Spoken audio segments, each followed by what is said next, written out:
review on ScaleAuto. Self-insured Slotz. I've got Anthony here joining me as well. So this is a ScaleAuto set. Now ScaleAuto is starting to do actual full complete track sets that you can buy. This is one particular one, track number 1 of this one's called, with a layout. So I'm going to do a bit of a review on this one. Open it up. I've had a sneaky peek inside already, but I'm going to open it up now on camera. Go through it, go through the track, how it connects, quality, everything else as well. So I'm going to just quickly do that and let you have a look at it. Okay, then we'll clip it all together and run a few cars around and let's see what they're supplying. So okay, we'll get into it. Let's get into it. So we'll give the guys a quick look at the box lid here. You can see what's going on. Should be pretty good there. Box contents, you can see there, so a number of parts, and we'll show you those as they come out. So straight away, nicely packaged. There's nothing rattling around in there. That's going to be received in good order. So that's the first comment. It's presentation really nice. Just nice and secure. So okay, so let's get into that one. So these ones, so these are our 8.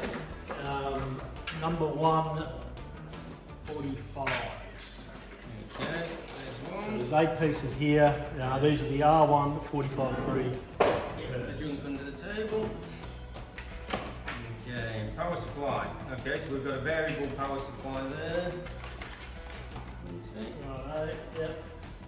So you can see there, little LED display, and you've got the adjustment there, so you can set the voltage for your track and your preference. Guardrails. The guardrails, the red and white guardrails there. Looks like they just clip on underneath or on the side of the track. I've got to say, guardrails, weren't over impressed with the look of them. Yeah. We'll have a look and see what they Pretty look like later on. Yep. Next. So these are the 10 curves. These are the R2 45 degree curves. And the good thing with these are, when you're looking at them, there is on the here the part number and what angle and degree they are. And while Marcus gets those out, you can see here we've got 2 different radius curves here that do come together. So if you're making a multi-lane track, look how well they clip together. Yeah, that is where it's taking it to the next level. Yep. For professional racing, you want to get more than a 2-lane track up and running. That's a great addition, these little tablets lock in. Alright, so they're the straights. Number of straights there, and I think we had a total of 5 of the straights, 400 millimetres long. Got 2 halves there, a 2 half there and 2 quarters. Yeah, 2 by 200 halves, and we've got another 200 half there and 2 quarters. Let's pop them apart so you can see what they're like. And our power supply, just take a shot of them as well. Yeah, Look at what they are for Power later. supply where everything plugs in there, a couple of LEDs there by the look of it, a number of plugs. So these are 3 inputs. 3 inputs there is indeed. We'll have a look at that later. We'll have a look at that when we set it up later on, and a couple of USB sockets. A couple of flyers, and oh, here we go. I'll just show them the flyers, so there's pretty good track information on there, care of maintenance. What have we got there? They're nice. A couple of nice DS controllers. Yeah, they're nice.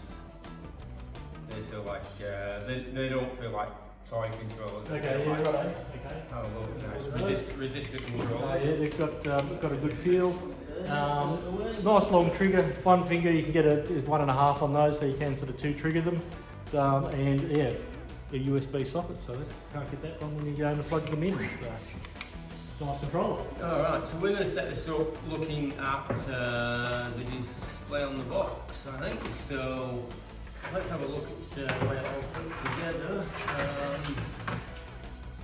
So pretty much straight clips. First of all, on the track I'm finding that's quite a firm, rigid track. Surface is nice bit of grip on it, not too sharp. It's not going to strip your tyres, but that's got good grip. And yeah, nice and firm. Width. So width of rails. 10 centimetres. 10 centimetres. Yep. So this one is probably the widest one around at the moment on the market. So yes, we've got 10 centimetre width, so great for your running your 124 scale or 132 scale, so yeah, keeping a look on that width. Plastic runners on the inside of the rails, which is nice. Steel looks good from what we can see there.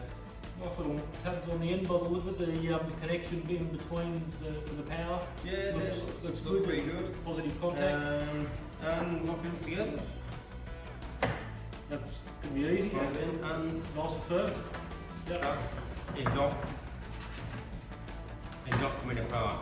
See, that's good, because that's one of the things that can be a failure on a track when they start rattling and your vibrations, your car's running around and you start losing connection in your joints and you start having power issues. That is held together. I don't know how to put it. That's good quite well. So there's little notches here and here which are holding it on the outside ones. That's actually, yeah, you could that's quite a lot to pull that apart. So that is actually really nice. And if I'm not mistaken, I don't think they're in with it, but I'll come around and show you these.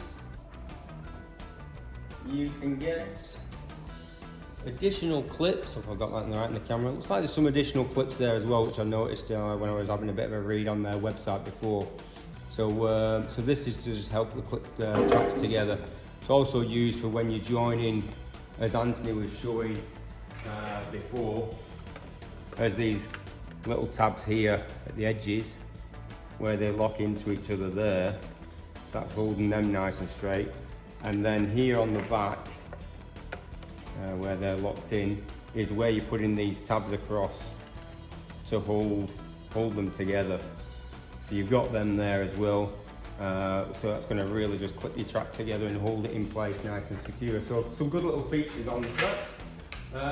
So we'll get together and put this track together. Hi guys, so we're back. So we've got some power to the power supply now. We're running at 12.5 volts on this variable power supply. One of the things we did notice on the connection here where you plug in, there's actually 3 points for plugging the power in. So we've had a look at that. So at the moment we've got it in the sensor position. You can see the 2 lights are on. The sensor position is the 2 lanes. If we pull that out, just disconnect the power supply, as you see the lights have gone out, and we plug it into the first one, gives us the power to 1 lane only. So and then the third one, the right hand side, is the opposite lane. So you could actually have 2 different power supplies running at different voltages, which is handy if you're at home, you've got a young kid with you and he wants to race as well. You could put yours on 12.5 volts. You could have your little youngster on 10 volts or something that makes it easier for him to handle. So actually quite a nice addition. I've not seen that before, quite like that. So we're going to give these cars a go. We'll try and start with what? Yeah, we'll go for the sedans, I guess, first. Yeah, I think the red, you've got the, yeah, I think that's my lane. Yep. You got that one? So I've got the yellow car, yellow controller, red controller. Alright, so here we go. So we haven't put all the rails up. A little bit fiddly getting those rails on.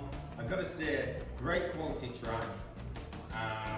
Everything controls, everything looks good. Not overly keen on the rails. If you increase the size of this track and you were doing this for a bit bigger track and you know, those rails are not going to support a car that comes off on a long straight. Permanent setup here. Yeah, and that's probably the only negative bit I've got about this track at this stage is the rails at the side. Work great. But let's get these cars around here and try not to crash. Let's go. Hang on, you're yellow. Oh, yeah. I'm wrong. So we need more rails. I got the tyres really good in here. That's alright. Well, there's the tape, making a quick tape. Very quick take, go. We're live. We're organised, sort of. So you definitely need more rails. We've got the Corvette in the yellow car here and the Porsche with little white rockers. I'm going to get used to it. Come on. Here we go. It's smooth. I don't know what you can hear, but you're not getting a lot of clicky clacking. Join between the tracks is very good. The joins are pretty good.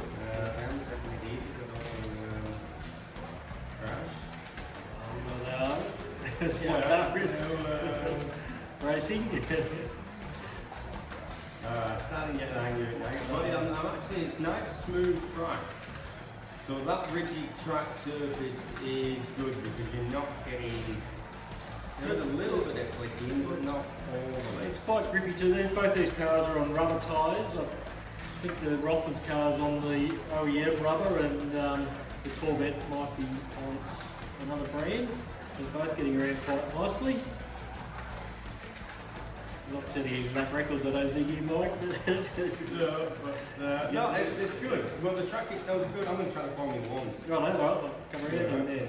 So just so anyone knows, these we've got no magnets in these cars. So these we've definitely got no magnets in them. So with a bit of magnet that we will see now. The Formula Ones do have magnets, so you should be the red one, I believe. The red one? Yep. We've got magnets in these, so here they certainly stuck around a bit harder, and probably arguably need a higher start speed on the controllers, and I think in the range there is different own. Probably got a bit too much magnet in these. Yeah. It's right.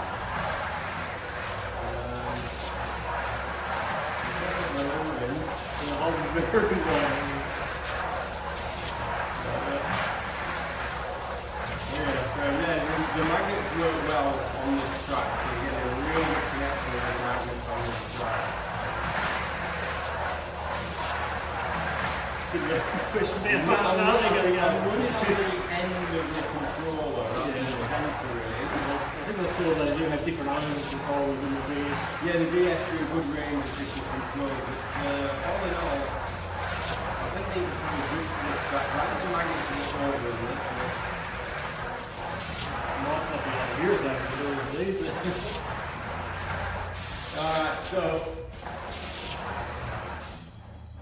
Alright, so these got magnets in them. We can definitely hear them dragging a little bit more with those magnets in.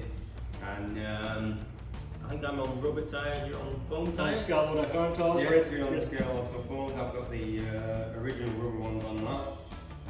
But all in all, that's actually a nice track. You know, we've not kept everything level, but the joins are good, and I think that's the main thing. So the ScaleAuto track out of the box. In summary, decent quality controls compared to some of the others I've seen. Track quality I like. Yeah, it's nice, yeah. A lot of fun racing in that. And I think, yeah, so definitely worth a look at for a good quality track. Is definitely the way to go with this. It's not flimsy. It's not and it's a track that would last, in my opinion. It's one of these you put in, it's going to last. The only thing I look at is the barriers. The only thing I'm A lot of guys with permanent setups make up their own barriers. Yeah, and that's it. A lot of us do. You know, I know a lot of the tracks I've done, I've just made my own barriers and stuff for it. But other than that, no. Worth having a look at, guys. Definitely nicely made, nicely put together. So yeah, very happy with that. Probably leave it at that, and yeah, I'll have a look at them, guys. Get a bit more information, but check out the website for the ScaleAuto. You'll see their Pro Track section on there. It will show you all the different ranges of tracks that they do with the different angles, different lengths and everything. You can see there if you wanted to build a track that was more than 2 lanes, definitely the way to go. You can see how sharp the corners are in this one. So you've got that's probably one of the narrowest to do, and then you can come out from that. So if you can imagine that, we can keep going out, increasing the lanes, so you can get real strong curves. So all in all, no, pretty good. So we're going to leave it at there. Thanks for watching, guys. And have a look at the ScaleAuto website there for some more information. I'll try and get some more information up on my site about them as well.